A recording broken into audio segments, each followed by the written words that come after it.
Salam damai sejahtera Bapak Ibu serta saudara-saudari semua. Untuk mengawali renungan tentang firman Tuhan ini, mari kita bersatu di dalam doa.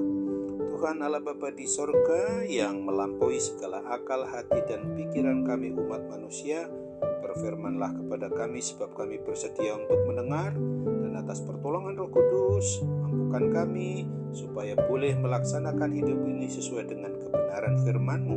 Dalam nama Tuhan Yesus kami mohon, amin. Sebagai nas renungan firman Tuhan hari ini diambil dari Ibrani 4 ayat 15 yang berbunyi, sebab imam besar yang kita punya bukanlah imam besar yang tidak dapat turut merasakan kelemahan-kelemahan kita. Sebaliknya, sama dengan kita, ia telah dicobai, hanya tidak berbuat dosa. Sebagai tema yang diangkat dari nas renungan kita adalah imam besar yang kita punya turut merasakan kelemahan umatnya. Pada hari Rabu Abu di tanggal 22 Februari yang lalu, hari di mana umat beriman percaya kepada Kristus menjelang ibadah Minggu 26 Februari 2023 kemarin, yaitu sebagai Minggu Prapaskah yang pertama, kita harus mengingat kembali tentang peristiwa di mana 40 hari 40 malam Tuhan Yesus berpuasa secara manusiawi sebelum memulai pelayanannya di dunia ini, sebagaimana dituliskan di dalam Injil Matius 4 ayat 1 sampai 11 dan Lukas 4 ayat 1 sampai 13, di mana Tuhan Yesus dicobai 3 kali oleh iblis di padang gurun. Sesungguhnya kisah yang sama menurut versi Injil Markus, yakni bagian yang kita dapat baca pada Markus 1 ayat 12 dan 13 ini, jarang mendapat perhatian karena sangat pendek dan tidak menuliskan tentang bagaimana iblis mencobai Tuhan Yesus.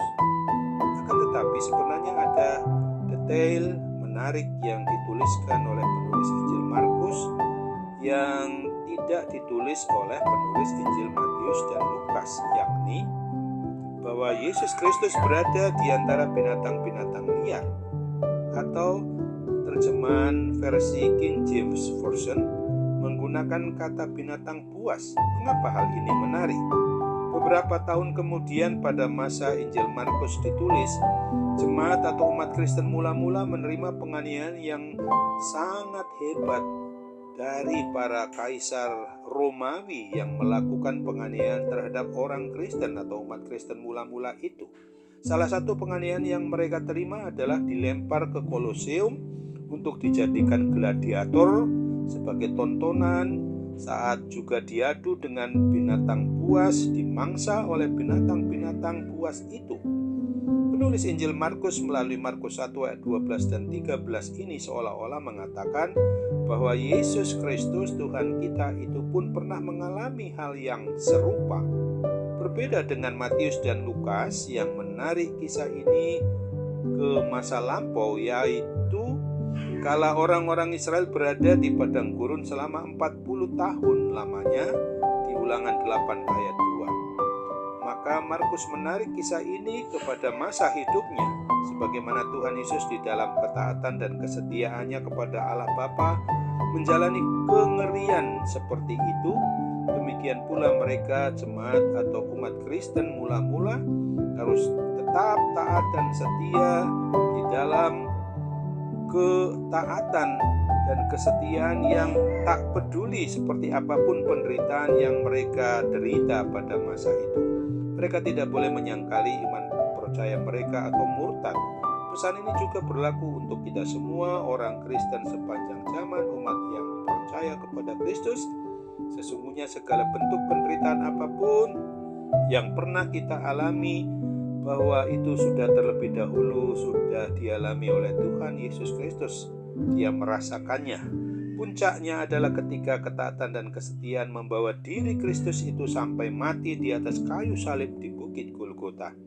Bagi kita umat beriman percaya kepada Kristus yang mau mengadakan hal yang memang berkaitan dengan apa yang pernah dialami oleh Tuhan Yesus secara manusiawi, adalah untuk mematangkan diri kita untuk tetap beriman percaya sebagaimana yang dicontoh teladankan oleh Tuhan Yesus Kristus sendiri secara manusiawi itu.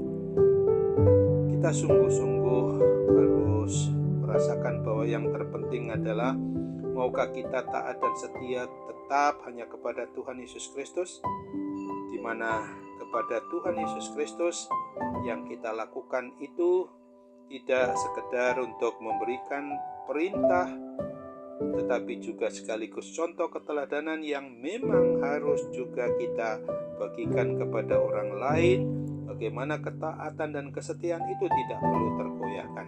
Mari kita tanyakan pada diri kita masing-masing, apakah kita selama ini demi kenyamanan pribadi hidup dalam ketidaktaatan dengan berbuat kesalahan maupun dosa?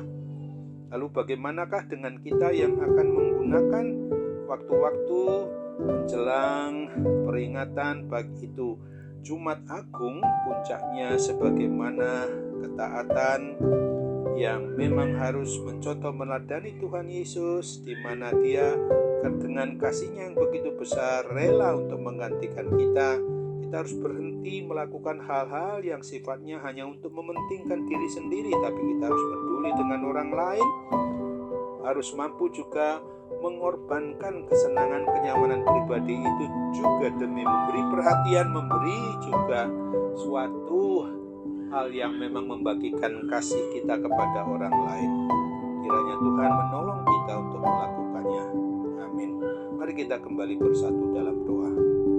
Tuhan Bapa di surga, terima kasih untuk firman-Mu yang sudah mengingatkan kami pada hari ini, sehingga kami tidak berhenti kepada kenyamanan pribadi yang selalu kami mau utamakan, tetapi kami juga harus membagikan sebagaimana mencontoh meladani apa yang dilakukan secara manusiawi oleh Tuhan Yesus, bahwa benar Engkau adalah imam besar yang memang kami punyai, yang turut merasakan kelemahan-kelemahan kami umat-Mu. Untuk itu Bapa, mampukan kami menderita karena kesaksian hidup yang hanya untuk percaya kepada Tuhan Yesus itu. Kiranya terus kami dapat pertahankan untuk tetap beriman percaya hanya kepada-Mu saja. Terimalah doa kami, sempurnakan dan kabulkan Bapa, hanya menurut kehendak-Mu, dalam nama Tuhan Yesus. Amin.